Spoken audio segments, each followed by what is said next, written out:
We will now call to order the Ways and Means hearing for today's date, June 18th. Sharita, please call the roll. Alderwoman Davis. Present. Alderman Vaccaro. Present.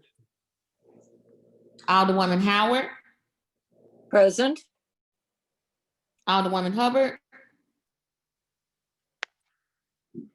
Alderwoman Murphy.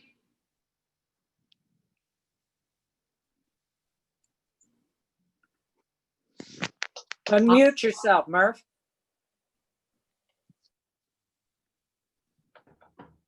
We see her.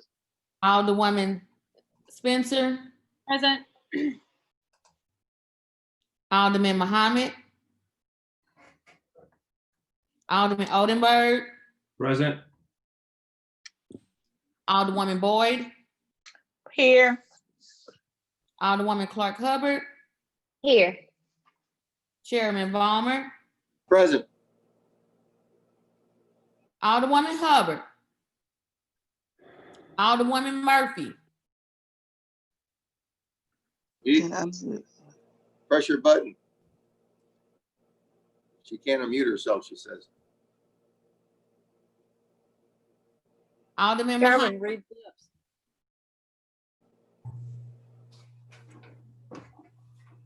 Nine present, you have quorum.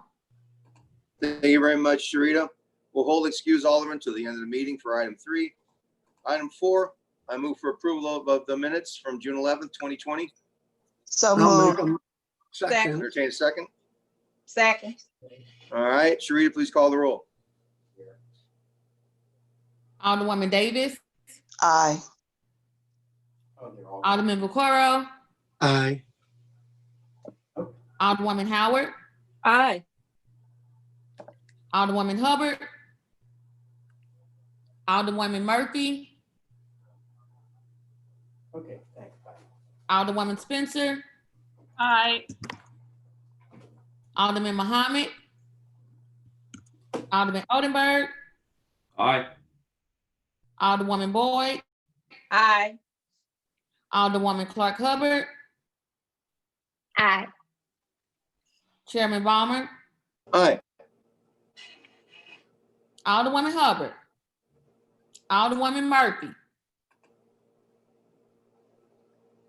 Alderman Muhammad.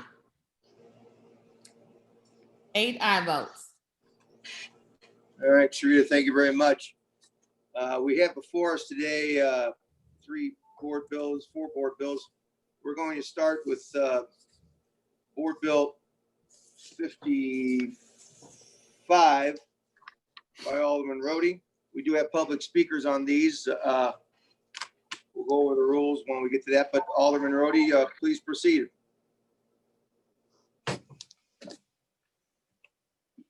Is Alderman Rhodey present?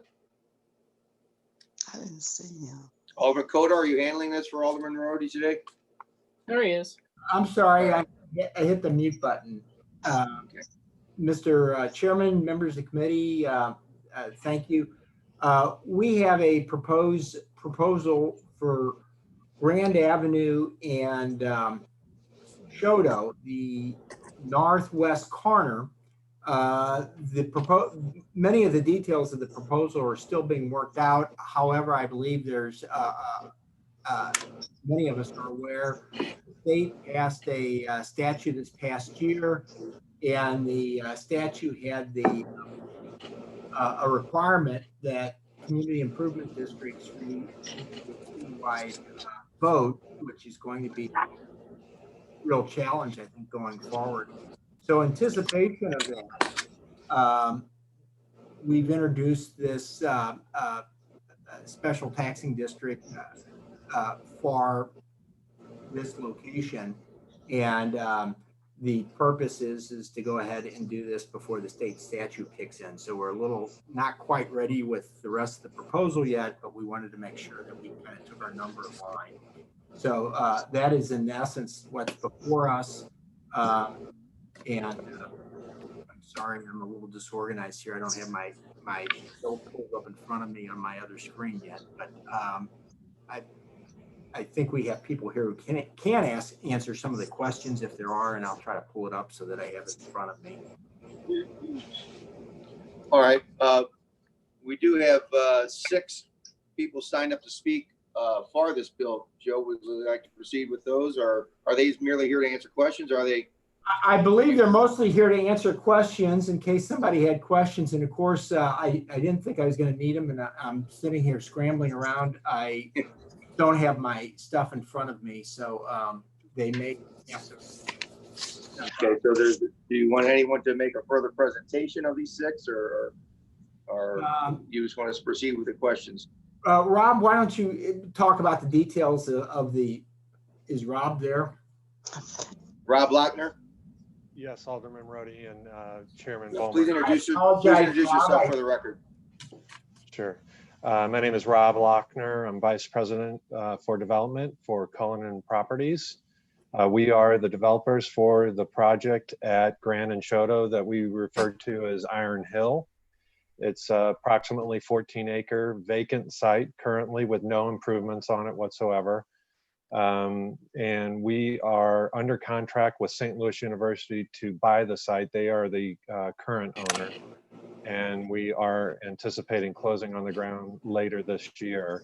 The proposal, or the proposed development, includes a mixed-use project, which includes apartments, as well as hotel, office, and retail. In addition to that, it has a rather extraordinary amount of public infrastructure that needs to be constructed in order for the project to proceed, and that is the main reason for the request for the SID district. With me is our attorney, Rob Preston, with Spencer Fain, as well as several other members of our team, and we're happy to answer any questions that you may have. Thank you. All right. Thank you very much. Alderman Rhodey, is it okay if I proceed with questions from the committee, or? Yes, Mr. Chairman, please do. All right. With that, we will proceed to Madam Vice Alderwoman Davis. Any questions of the sponsor or his team? Not at this moment, thank you. All right. Thank you very much. Alderman Vaccaro. No questions. All right. Alderwoman Howard. None, thank you. All right. Alderwoman Hubbard, have you joined us? No question. Alderwoman Murphy. She still can't get through to us. Okay. Alderwoman Spencer, any questions of the sponsor or his team? Thank you, Mr. Chair. I just had a question. There's no improvements on the site right now. So there would be the community, who would vote for the community improvement district? Does it require some kind of community? Typically, the property owners can create their own SID. If there's nobody living on site? Yes. Yeah, the property owners can create a SID. Yes. Alderwoman, this is Rob Preston. But the property owner is currently St. Louis University, correct? Well, I mean, yeah, I guess, yeah, that's correct. The future ones, but let the gentleman from the team speak. My name's Rob Preston from the Law Office of Spencer Fain. The petition to form the SID was filed by St. Louis University on our behalf. And then to form the district doesn't require a vote. It requires the ordinance passed by the Board of Aldermen. And then there would be a vote of the, quote, qualified voters within the district to adopt the sales tax. Qualified voters are registered voters who reside in the district if there are any, and if there are none, which is the case here, then the property owners would vote to adopt that tax. And then the property owners in this case would be St. Louis University? Depending on if the vote is conducted before or after closing, it would be St. Louis University or the developer. Got it. It's just an unusual circumstance, but I appreciate the timing, especially as the chairperson or the sponsor pointed out with this. Yes. Thank you. Right. Appreciate the clarification and no further questions, Mr. Chair. All right. Thank you, Alderwoman. Alderman Mohammed joined us? No. All right. Alderman Oldenburg, any questions of the sponsor or his team? Yes, I did, Mr. Chairman. Oh, okay. Okay. Alderman Mohammed, please proceed if you have any. You're No, breaking up. I don't have any questions. I just wanted to make sure you had me counted. All right, thank you very much, sir. All right, Alderman Oldenburg. I have no questions. Thank you, Mr. Chairman. Thank you, Alderman. Alderwoman Boyd. No questions. Thank you, Mr. Chair. Thank you. Alderwoman Clark Hubbard. Any questions of the sponsor or his team? No questions. Thank you. All right. And Alderman, I have no questions either. Is there still going to be a golf thing planned for this show? Alderman Rhodey? The golf is actually in the Alderwoman of the 19th ward. So That's why she's smiling. although I would love to take credit for it, I'll have to. All right. Who co-sponsored our original legislation. Okay. So of the 6 speakers, these are all in your team. I see they're all from Coleman Property. So there's no further comment or questions. I will entertain a motion to pass out Board Bill 55 with a due pass recommendation. I'll make the motion. Second. Okay, Sharita, please call the roll. Alderwoman Davis, Aye. Alderman Vaccaro, Aye. Alderwoman Howard, Aye. Alderwoman Hubbard, Aye. Alderwoman Murphy,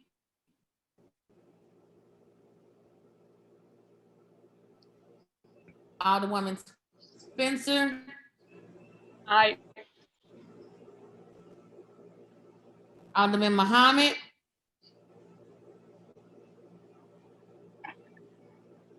There you go. Alderman Oldenburg, Aye. Alderwoman Boyd, Aye. Alderwoman Clark Hubbard, Aye. Chairman Vollmer, Aye. Alderwoman Murphy, Aye. Alderman Muhammad, Aye. 11 aye votes. All right, by your vote, you've passed the Board Bill 55 out to the full board. Alderman Rhodey and your team, you are all excused. Thank you very much. Thank you, Mr. Chairman, members. Thank you so much. All right, with that, we will take up Board Bill 57. Alderwoman Gracia.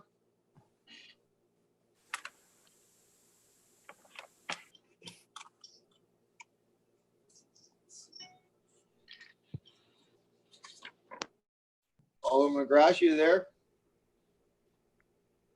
Yes, can you hear me? I can hear you now. Thank you, All Mr. right. Chairman, members of the committee. We have before us today Board Bill 57, which approves the petition for creation of the Community Improvement District for the soccer stadium site. It is a 1% sales tax that's expected to generate approximately $300,000 per year for public infrastructure improvements within the footprint of the soccer stadium and practice facilities and administrative offices.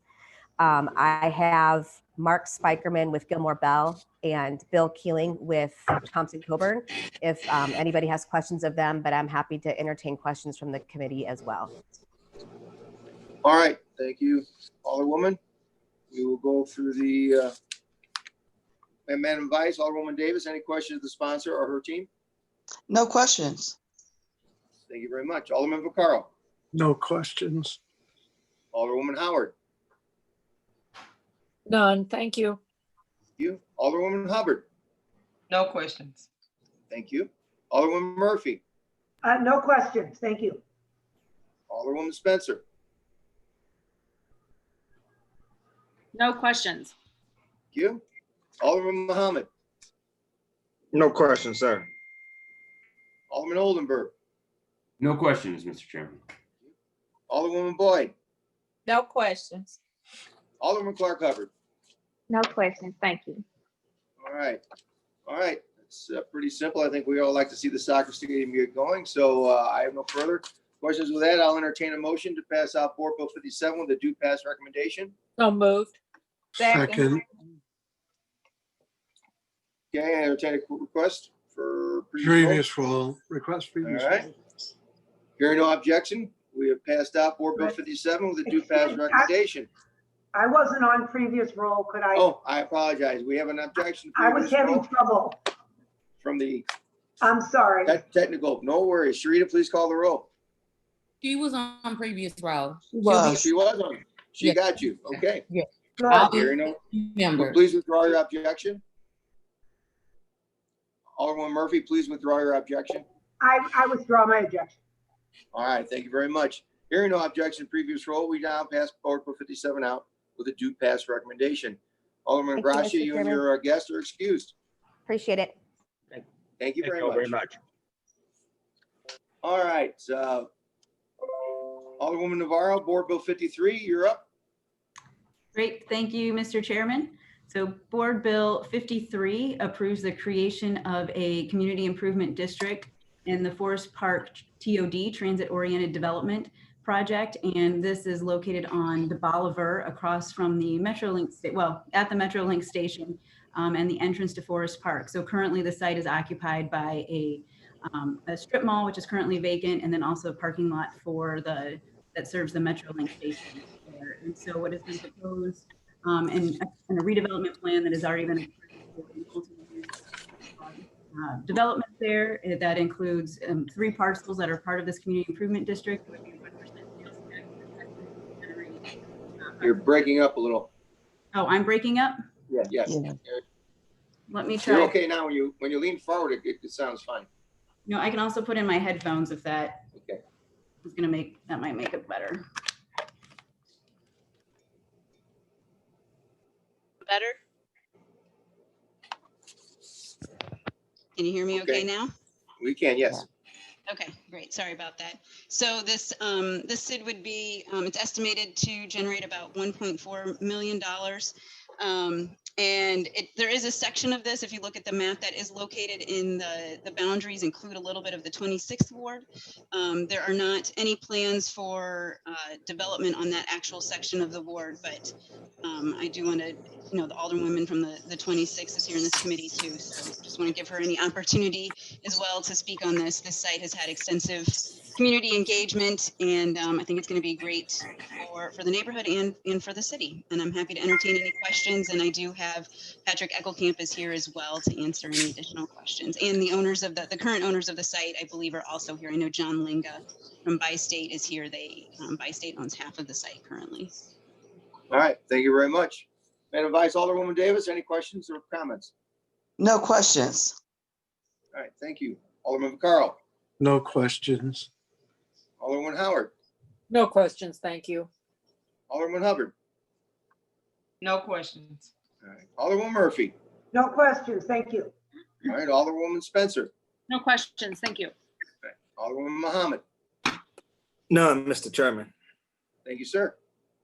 Alderman Oldenburg, I have no questions. Thank you, Mr. Chairman. Alderwoman Boyd, No questions. Thank you, Mr. Chair. Alderman Clark Hubbard. No questions, but Madam Clerk, please add me as a co-sponsor. Thank you. All right, Sharita, please make that note. Hearing no questions or comments, I'll entertain a motion to pass out Board Bill. Chairman 53. Vollmer. Chairman Yes. Vollmer. Sorry, Yes. this is Patrick Eckelkamp from Hush Blackwell, representing the Community Improvement District. I just wanted to, just say a few words if I could for just 1 second. No, you're welcome to. My note said you were just available for questions if need be, but that's fine. You're welcome to speak, sir. No, yeah, absolutely. Thank you very much. So I just wanted to say, put this on the record. This is the public hearing for the Forest Park Community Improvement District. I think you may have said that at the beginning, but just to make sure we're in compliance with state law, that this is the public hearing be held. And then also Alderwoman Navarro, I know you and I talked about the potential amendment being offered to add the comptroller's representative to the Community Improvement District Board of Directors. And obviously I will, Alderwoman Navarro can introduce that amendment if you'd like, but just to give a little background on that. This SID is part of our TIF redevelopment agreement with the City of St. Louis. And as part of that TIF redevelopment agreement, we do need to have a representative from the comptroller's office on the SID Board of Directors. And so the comptroller has submitted her name. So we have drafted a very simple amendment that will add Dana Scott as a comptroller's representative to the Board of Directors. I submitted a copy of this amendment to Clerk Kennedy and also to Alderwoman Navarro. And so just wanted to make that mention, and then obviously happy to answer any additional questions regarding this project.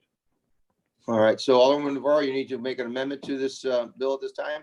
Yes, Mr. Chairman, I apologize. The meeting was rolling so smoothly this morning. I just got into it. But yes, I do have an amendment that references the appointment from the comptroller's office that Mr. Eckelkamp just referred Okay. to, and everyone should have that in front of them.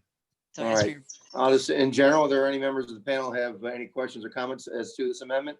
Amendment number 1 would be what you're proposing? Yes. Alderman? Okay, so any questions or comments in regard to amendment number 1? If so, I'll entertain a motion to adopt amendment number 1 to Board Bill moved. 53. I'll make a Entertain a motion. sec- Entertain a second. Second. Okay. Any objection, previous roll? Previous. Okay. Hearing no objections, we have adopted amendment number 1. So we now have before us Board Bill 53 as amended. I'll entertain a motion for Board Bill 53 as amended. Make a moved. motion. So moved. Second. Entertain, all right. Previous row. Hearing no objection, then we have passed out Board Bill 53 as amended. Alderman Navarro, you and your team are excused. Thank you very much. Thank you very much for your time. All right. Okay, committee, before us now is Board Bill number 1. Paul Payne, are you available for your presentation?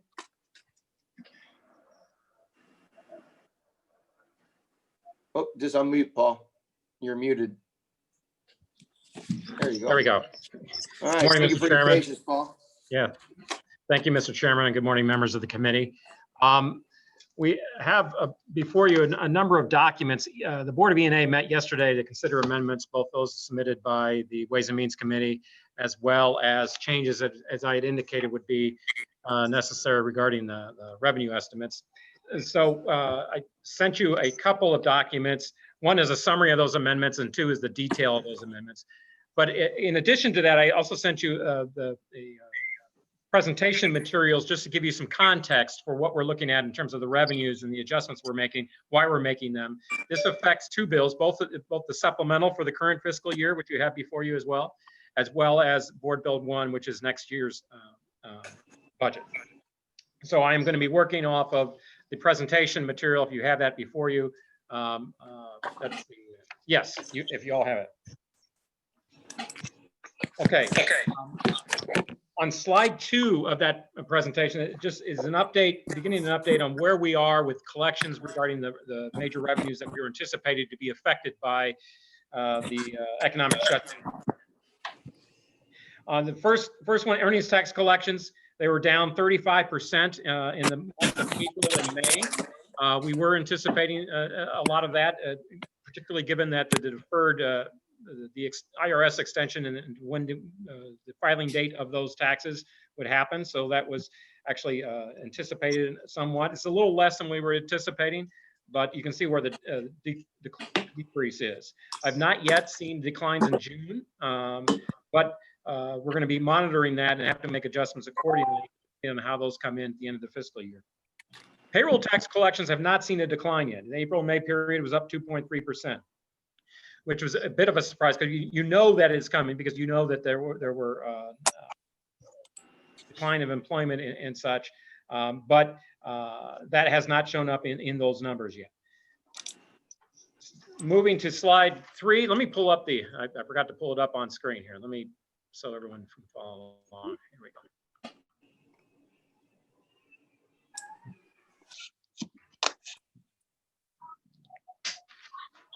Is the screen being shared right now? No, all I see is members of the committee and yourself. I've got the presentation on screen, if that could be shared. STLTV, is that possible? You have to do that on your end. Oh, I do? Okay. Let's see. Yeah, you're going to have to hit shared screen on your computer. At the bottom. It's at the bottom. Yeah, here it is. Here it is. I got it.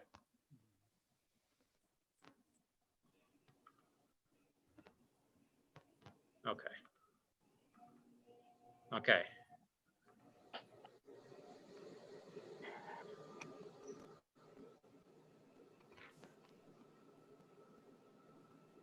Okay, we good? It's still loading. No, it's. There we There we go. go. Yep. Okay, great. Page one This is up. Screen. Oh, no, page 2 is up. Okay. Page 3, I'm Well, sorry. all right, now I'm on slide 3. So these are the sales tax collections. So the April through June period was down 15.3%. Not as bad as projected. If you recall, when we went through this, we were expecting to have a severe drop in the fourth quarter and then slow recovery beginning in July. What we seem to be thinking is that it's less of a severe drop in this quarter, but the drop is bleeding into July, and it's going to take longer to recover. And so what we're seeing is basically revenues not being down as far in this current fiscal year, and then, but however, being down further in FY21. So if you can see in the sales tax collections, particularly, look at the month of June. That was from 4.31 million to 2.88. That was, and by June, I mean the June receipts. We had actually, this is activity for prior months. We're done with the fiscal year in terms of payments from the state. But June, that June report was down 33.2% in sales tax receipts. Now we did get one surprise in some of those receipts. If you look down below, local use tax. If you recall, when I presented the budget, they were down 7.5% year to date. And all of a sudden, May and June jumped up. Looking at some of those details, what we're seeing is, as we've witnessed declines in purchases at brick and mortar type stores, we've seen an increase in the online sales. We also saw for the first time some payments from Wayfair, which it would be a new addition. And so it looks like the base is rising. Now, unfortunately, that's not an equal swap between the decline in sales tax and the increase in use tax. The sales tax decline is over 2 times worth what the use tax increase is. But you're going to see some of those adjustments we're going to have to make next year's budget or estimated revenues to accommodate that decline.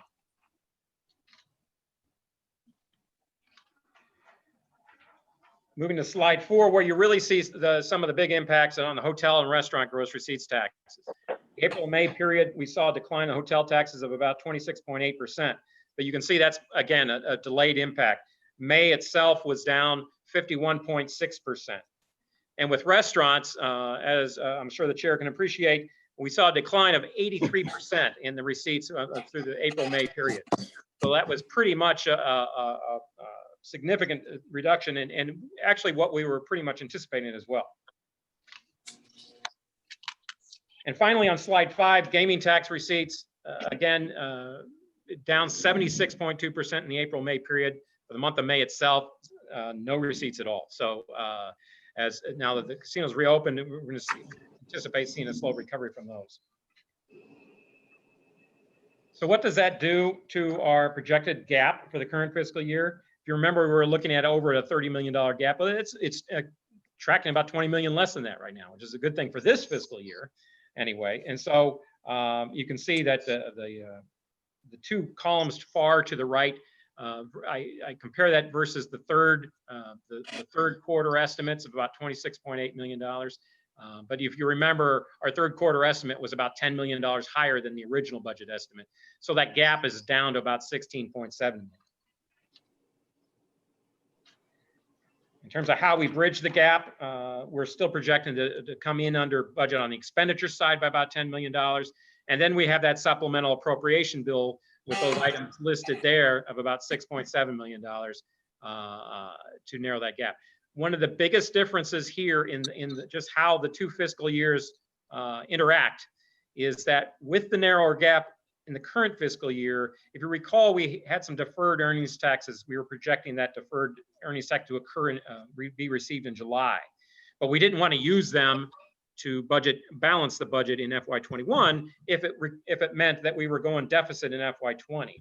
So right now it doesn't look like we'll have to make that transition or that holding of the revenue simply because the way the revenues are falling, that we should be able to achieve a break-even result without doing that.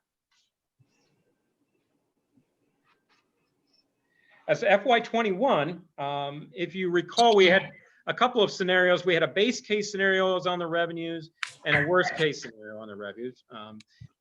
What this has transpired, what the numbers have come in basically projecting is that we're somewhere in between those two right now.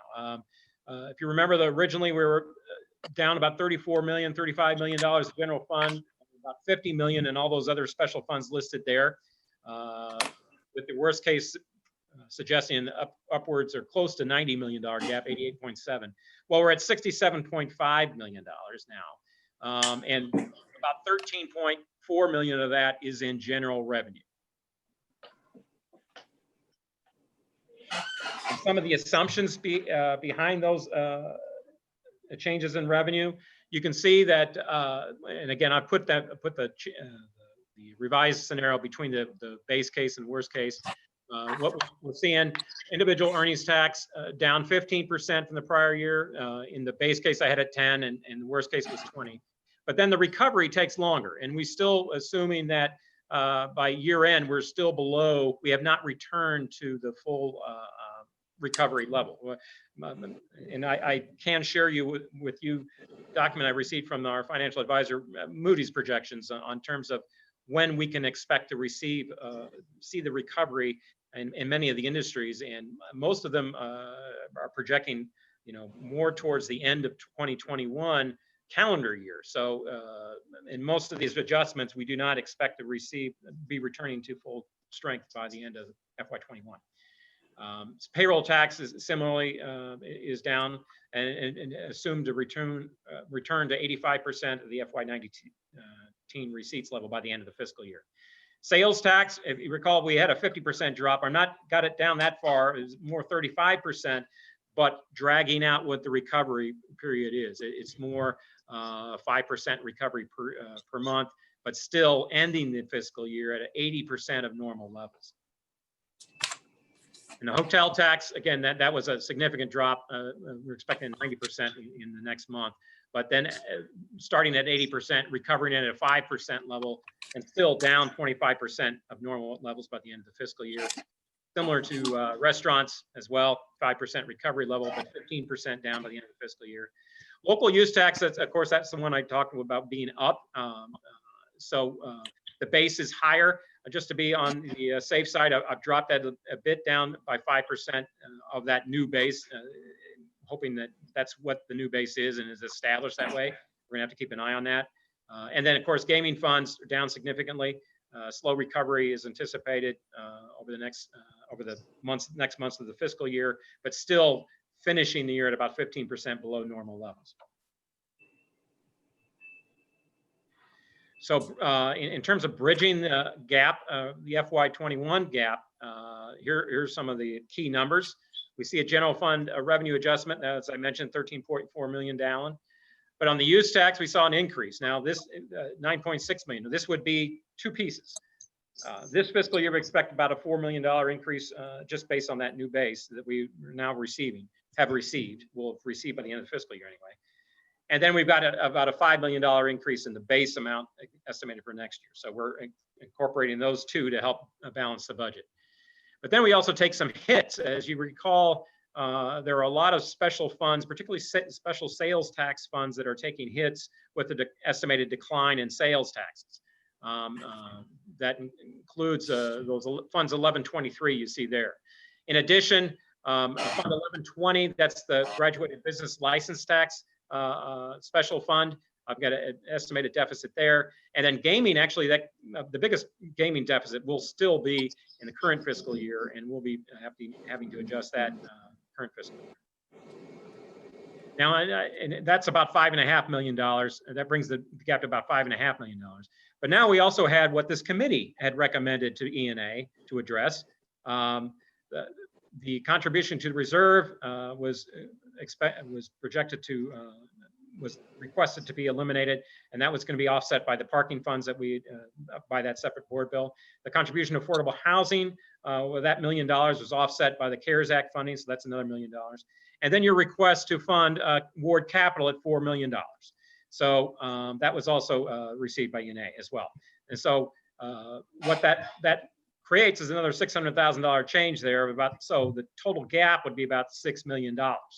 So if I move to the next slide, this is how that gap following ENA's meeting yesterday is being bridged. We have a few special fund reallocations, moving PDA to the Economic Development Fund. The rest of it is a small piece of that. Special Parks Fund balance of $600,000 to assume park maintenance costs. And there's a small $80,000 subsidy in the general fund where there's $120,000 in Fund 1125, the Prop P monies. So we're moving that $80,000 over that fund, which has the available resources. In terms of service reductions, there are just a couple there. Since there are no summer pools, we do not need to have the funds for the lifeguards and recreation division. That's about $75,000. And then the general fund subsidy of the police cadet program is reduced by $220,000. That's still a $1 million program, but it's $700,000 that's still in fund fully funded in Fund 1125. Now, some of the other reductions listed there. You heard yesterday about the police body camera program, most of which is being funded, at least has been encumbered in this year's budget, about $1.7 million. But we also had, as you recall, about $1.5 million budgeted in the capital fund for that, and that as a contingency for next year. Well, it turns out most of this is not capital fund, it's not a capital project, as it turns out, it's smaller equipment items. So by encumbering it this year, the 1.7, we do not need the 1.5 for that equipment there. So that gets released. But we do need, right below it, is body camera staffing for the police department. So there's about a $900,000 increase in staffing to monitor the program itself.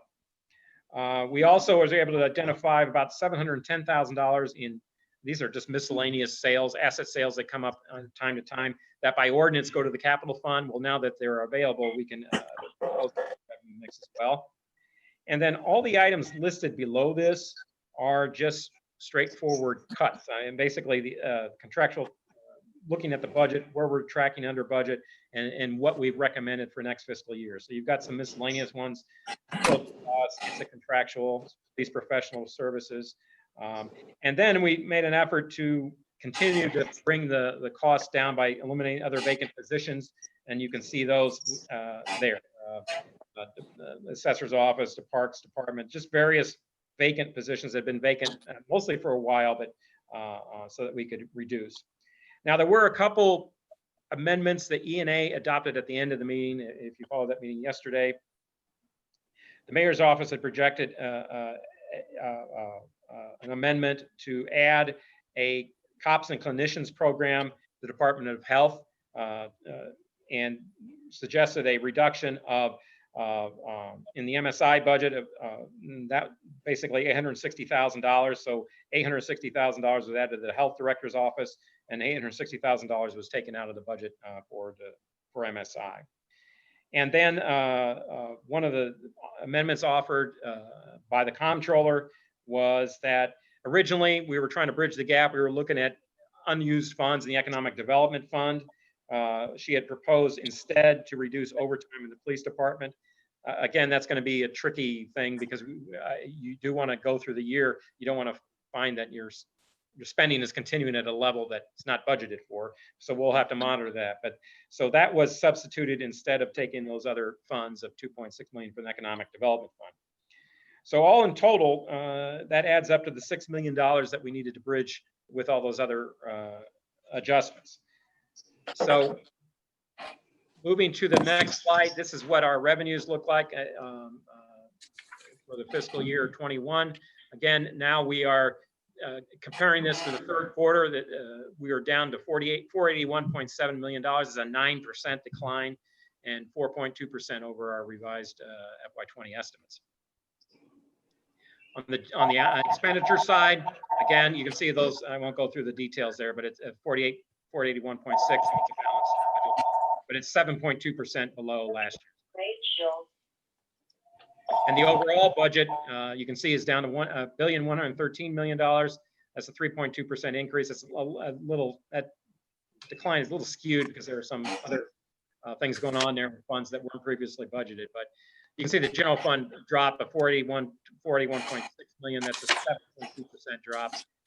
Among those funds, the capital improvement funds takes the biggest hit at 26.6%. Now, having gone through all that, I did want to call your attention that we also project on an annual basis what would we look like, what looks like on a 5-year projection. Again, given all the uncertainty just alone in this year as well as next year, 5-year projections are even more uncertain. But what this does is just gives you an idea of the magnitude of what we're looking at. So when we take one-time measures or one fund balances, it does create the possibility of having structural imbalance. So when we look at solutions that we want to address in how we balance the budget, we have to keep that in mind so that even if we can somehow successfully navigate FY20, successfully navigate FY21, we have to keep our eyes on FY22 and beyond and how we go about that in order to maintain a structural balance going forward. So I'll stop there. If there are any questions about this, before I go into the actual, just highlighting the amendments. All right. I will. He has open to it up. unshare. He has to unshare his screen. Yeah, Paul, can you unshare so we can? Okay. All right. Thank you very much. All right. Madam Vice, Alderwoman Davis, any questions or comments on the presentation so far? Not at this moment. I just didn't. I didn't appreciate all that bedtime reading and we had to do. Okay. All right. Alderman Vaccaro, any questions or comments? I do, Paul, just one. And I did listen yesterday, but I guess I didn't catch the amount. How much are they be taking away from the police overtime, considering that with everything going on, overtime's, mandatory 12-hour shifts? How's that going to impact the budget of the police department? How much did they take away from the police overtime? The reduction was $2.6 million. So that leaves what, 6.5? It was 9. Yeah, right? something like that. Let's see.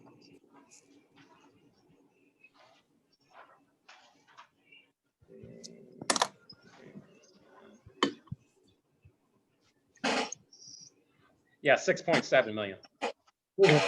And in the past, they generally hit their overtime, don't they? And kind of go over it.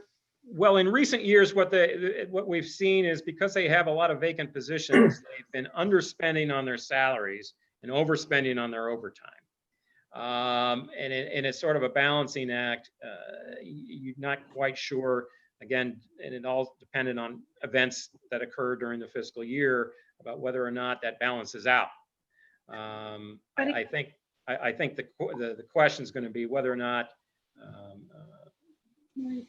given that reduction, you can still maintain spending within the total personal services budget. Now, again, that's something we're going to have to monitor during the year and ensure that that's the case.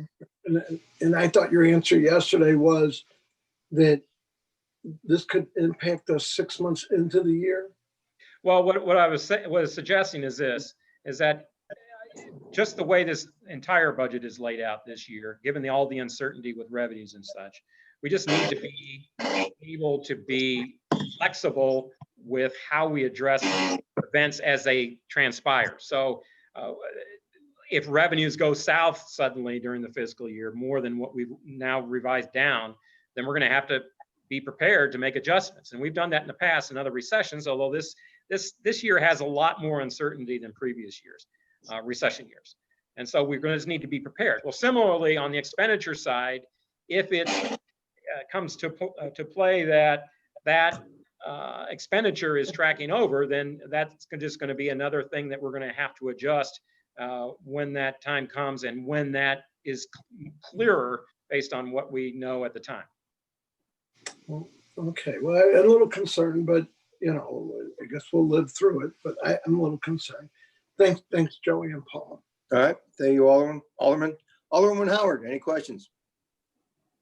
I just want to thank Paul for being able to rob Peter to pay Paul. I am concerned about reducing the police, but as you said, we need to monitor and be aware and nimble in this conditions. And, you know, if it comes to be, I'm sure that in your expertise, you will find some way to rob Peter again, to pay Paul. Okay, thank you so much. All right, Alderwoman Hubbard. Thank you, Mr. Chairman and members of the committee. I was having a problem hearing. Can you explain to me what's the status of the war capital again? If you recall, the committee had submitted a request to E&A to provide $4 million to the ward accounts. And that amount is accommodated in these amendments. Thank you. No further questions. All right, thank you, Alderman. Alderwoman Murphy. No questions, Chairman. I just want to thank Paul for all of his due diligence. I can't imagine how, you know, I'm so glad it's working out, and we all have to, you know, like I said, tighten our belts right now, I guess, and that's it. So anyway, thank you. No questions. All right, thank you. Alderwoman Spencer. I need to unmute. Alderwoman, need to unmute, please. Yes, yes. Thank you, Mr. Chair, and thank you, Mr. Payne, for being here today. This, as you just mentioned, this is a very uncertain environment that we're operating in. This $6 million budget shortfall, do you anticipate this being sort of a moving target moving forward through this year? Well, it's absolutely a moving target. Although I would say that it is. I think we're positioning ourselves well, and this is the intent, to be able to respond to the developments as they occur. This is a pretty significant reduction in revenues. We haven't seen that before. As I mentioned earlier in our earlier meetings, it's very hard to pull back monies once you've already appropriated them. So I'm always thinking in the back of my mind, if the revenues don't drop as far, you can always come back and do a supplemental. But it's hard to make that same trajectory correction in reverse, and then there was pulling back once you've appropriated. So I think what it does is it gives, I think it's a reasonable estimate based on what we know today, but again, given the uncertainty, I think we also need to be closely monitoring it as the year progresses and just make sure that we can make adjustments as needed through the year if we have to.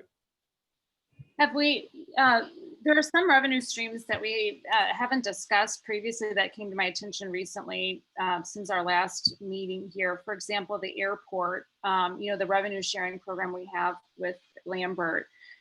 Given their significant down, you know, term, we have a revenue sharing program that allows us to get a fraction of the gross receipts, but clearly they're not going to have nearly as many revenue dollars coming in there. Does this budget reflect that reduction? Yes, it did. It was down over $1 million, both in the current fiscal year as well as next. And that was early on in proposing the budget. It consulted with the airport itself to say what impact would it be, and that's the numbers we got from them. So overall, we had a $50 million kind of hole that at the beginning of this process, right? That was filled in good part by a budget surplus from the earlier part of fiscal year 2020. Is that right? Well, the revenues were tracking about $10 million over budget this year through the third quarter. So there was two questions. One was, well, what's the impact of COVID-19 in our revenues? That's a different question than what's the gap, because we were getting the 10 million over. So we were estimating at the time at about $47 million impact of COVID, but only $37 million gap because of the $10 million difference. Now it's down to about 20 or so in the current fiscal year, but the gap is gone up by about that much next fiscal year. So that's why you see a lot of the adjustments between the two fiscal years. So moving forward, do you anticipate having to make additional, you know, this is going to be difficult, not just this year, but the impact is going to reverberate through the years to come. Right. and we're going to have to consider continuing to make cuts moving forward. I think that's true. Particularly when you have recessions, it takes a while for certain things to show up in the expenditure side. And then obviously in my mind, two things. Capital, in that in the immediate shortfalls, you always defer capital. Well, you can only do that for so long, and then eventually you have to fund capital. But two, pensions. The impact on pensions right now, there's currently none because our projected contribution to pensions has already been set, and they were set as of the plan year ending last year. Well, now that new plan year is going to be ending in September 30th, and depending on where the market is and all that will impact what our contributions are for FY22. So typically in a recession, you see that as a sort of a second shoe to drop where, okay, now you have to contribute more to pensions going forward. And how do you see that playing out in the years to come as the market has an impact on the performance of our pension funds? You broke up a bit there, but what we've seen so far is until just last week or so, the market there seemed to be a disconnect between the market and some of the economic activity. But I think it's a little early to tell where we're going to end up. Now, I will, because the plan year ends September 30th. But there is now one thing we do with the valuations is there's a smoothing effort. There's a smoothing effect on the valuation, so that any 1 year in which you have a big deficit, it's smooth over 5 years. Same thing with the gain as well. As long as you stay within a corridor of the value of market value, and what that does is that smooths out the impact in any given year. You have that, but in a recession, you typically see pensions struggling to keep up with their assumed rates of return and such, so that our contributions go up. So I would anticipate something like that being hit. So that the city's contributions to the pension funds having to necessarily go up to adjust for those market behavior.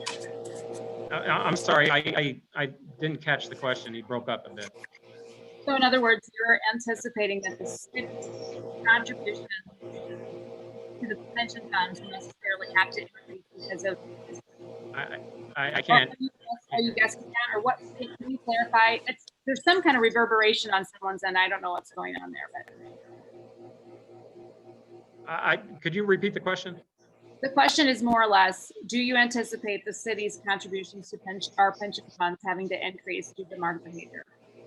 In FY22, I would not be surprised at all if that was the case. That was the case. So there is some expectation that the city's contributions to our pension funds will necessarily increase because of market behavior. Yes.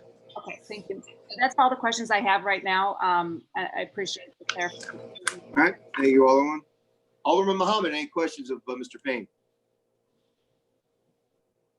I have no questions, Mr. Chairman. Thank you, sir. Alderman Oldenburg. You got to unmute, Tom. Yes, thank you, Mr. Chairman. Paul, just some quick questions on the police overtime cut. If the anticipation is that we need to restore some of those proceeds, will the recommendation be from the various citywide accounts that were originally plugging that 2.6 million? Well, what I was thinking about when this came up yesterday and the question was asked, I was thinking at some point in the fiscal year, we're going to be, and I typically do a report every quarter and look at it, and you'll know one way or the other how the fiscal year is going, both on the revenue side and the expenditure side. So when we go through those reviews, and I remember this distinctly back in the last recession, after the first quarter, you knew immediately that we need to take a remedial action. Hopefully that's not the case this year, but we'll see. But as you go through the fiscal year and you take a look at that, and we'll say, okay, either revenues are doing well or they're falling further below, how are expenditures doing? If that is clear that we've got an expenditure problem there, then that would be something that we're going to have to address. And at this point, it's too soon to say where that fund would come from, but we will have to address it if that becomes the issue. Similar to, just like all those other steps that we had identified as contingencies, we're going to have to open that contingency list again and take a look at what else is available to address any shortfalls, either on the revenue or expenditure side. And some of those contingencies are appropriate, but I not being expensed. So it just curious that there needs to be dry powder somewhere, right? Yeah, and actually, to be sure, that's what my original thought was, is that in some of those special funds, you had monies that weren't being spent. And so you didn't want, it seems sort of, I don't know. And again, that's up to you all as policy, as deciding on policy. But when you have unspent funds over here, but then you have service needs over there, it's hard to cut services when you've got unspent money somewhere else. And I understand everyone's priorities, and that differs. But yeah, it's something that you have to evaluate, and you say, okay, what's the higher priority, and how do we address it? And I think, given the uncertainty, it's something that we don't have to decide today. I mean, but it's something that we're obviously going to have to keep an eye on. Thank you, Mr. Chairman. I have no further questions. Presentation. All right, thank you, Alderman. All right, Alderwoman Boyd. Yes, Mr. Chairman.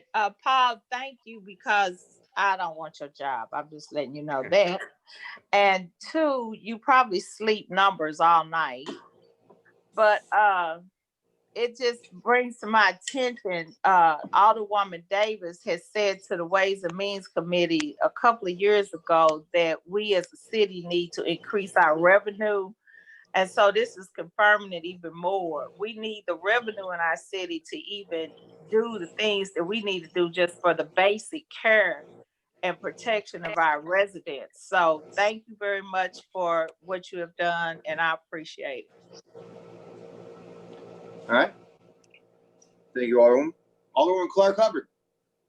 Thank you, Mr. Chairman, and thank you, Budget Director Paul Payne, for everything you've done. I don't have any questions. All right, thank you.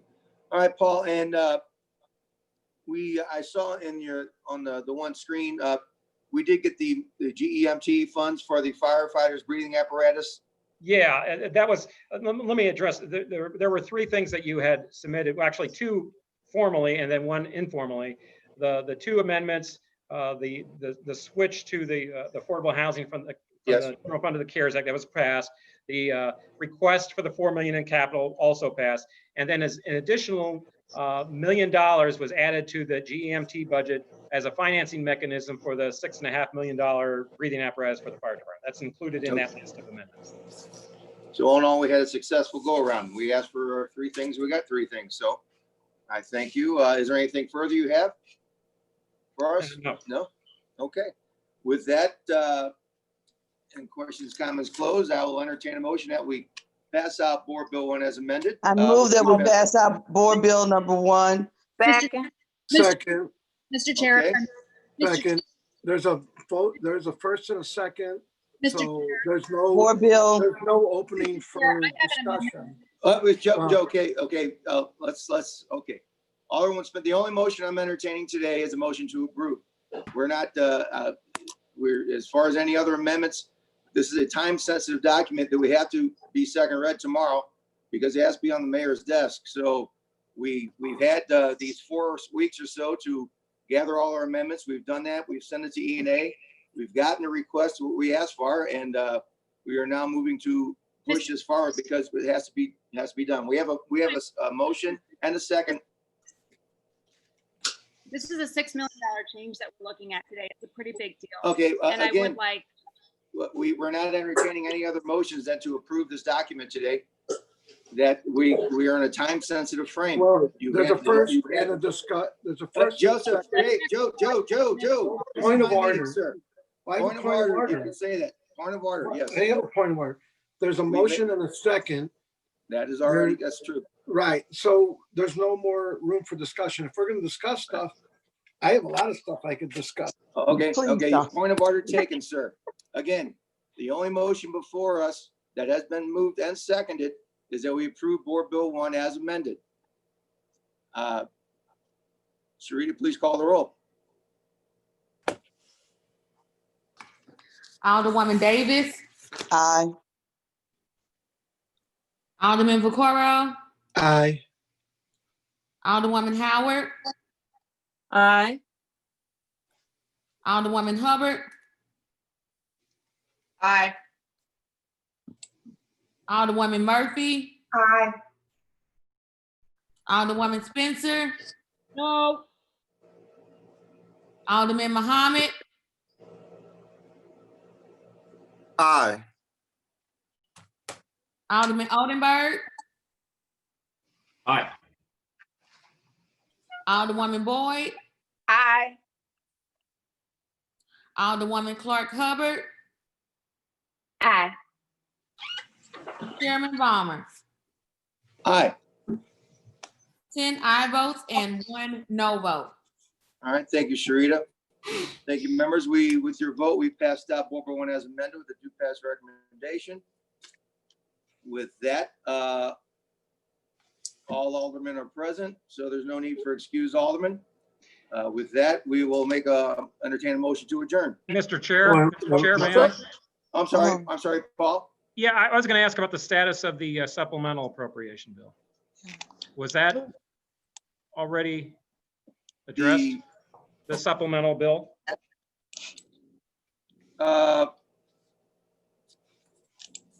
It's not before us. It's not before, I don't see it on my, on my agenda. The only things on our agenda are, Board Bill 1 and 53, 55, and 57 was all we had today before us. Okay. So the supplemental, I am going to be calling, the clerk is there. We'll be having a Ways and Means next week. I'll be calling one. So is the supplemental bill time sensitive to this also, sir? It was, but we'll have to. I don't see it on the agenda. Okay. Was it submitted to? Was it submitted to the clerk? To my knowledge, it's been on the board. I defer to you all in terms of the process, but. Okay, I all we have is one and the 3 sit bills we passed out earlier. Okay. Mr. Clerk, have we discussed this at earlier meetings? We did. Well, then we should be able to bring it up. It's just moving something that's already out there. It's not something new. well, I need a board bill number so we can make sure we all know what we're speaking to. You happen to know the board bill number, Paul? Do you have a copy with it?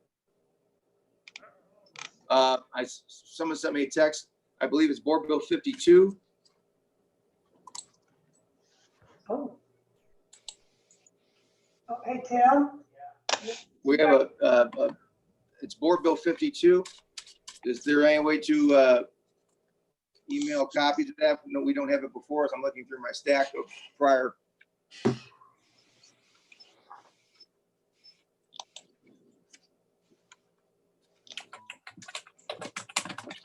Is Dr. Collins on the line with us also?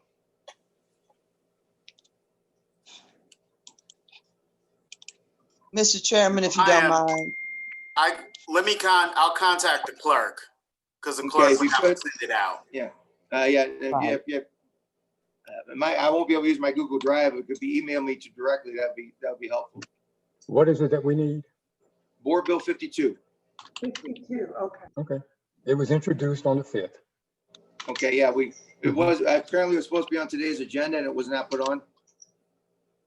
And we must have done oversight on my part, probably. I don't. Yeah. It is sponsored by the president. So. Oh, okay. Mm-hmm. Well, aha. So we can, when he's ready, so we can make arrangements for the next meeting. Does it? But is this time sensitive? You say, Paul, it has to be passed out today? Yeah, the intent was to pass it before the end of the fiscal year. Okay, would a meeting Monday or Tuesday be able to knock it out? You won't have time. Don't have time? Yeah, you don't have time. What about tomorrow morning? We could, is there any, Mr. Clerk, is there any space available tomorrow before the full board? Tomorrow morning doesn't give you enough time. You won't have 24 hours. No. 24 hours. All right. Right. Mm-hmm. The only other way you could try to do that is to recess this meeting. Yeah, could we recess this meeting? Yeah. Okay. But it's still, it's still not on the agenda for this meeting. So even if you recess it, you can't add something Don't else have to it. 24 hours. You don't have 24 All right, so there was a, okay. How injurious is this, Mr.? Well, we'll, in terms of being able to be flexible enough, yeah, I wasn't having to be flexible this soon. That's the only thing. We'll see what I'll have to confide with the comptroller's office and such to see what we can do. Okay, so, but, okay. So, Can I ask a question? Can I have a yeah, quick one question? second, but this, President Reed is the sponsor of this bill. There's no sponsors, Mr. Clerk, co-sponsors? You could call it as the chair of the committee. Alderman Vollmer. I have you on there as a co-sponsor. Yeah, Dr. Howland, yes, sir. Yeah, I just spoke with the president's office. We're trying to get Tom Shepard on the call to present the bill.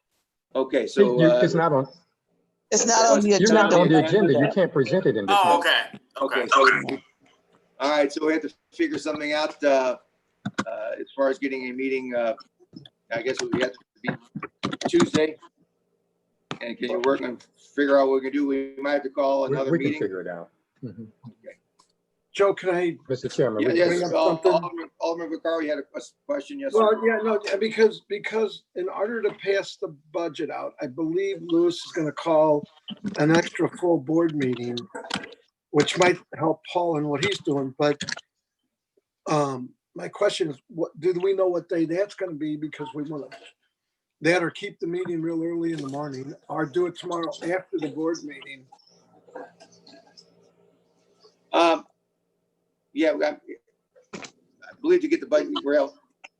What I'll do is I'll confer. We'll have to adjourn this. We'll adjourn this meeting. We'll figure it out and then schedule another meeting at that point. So, Paul, I'm sorry. I apparently just got lost in the shuffle, but we will figure out and get it on the agenda with proper notice and get it heard.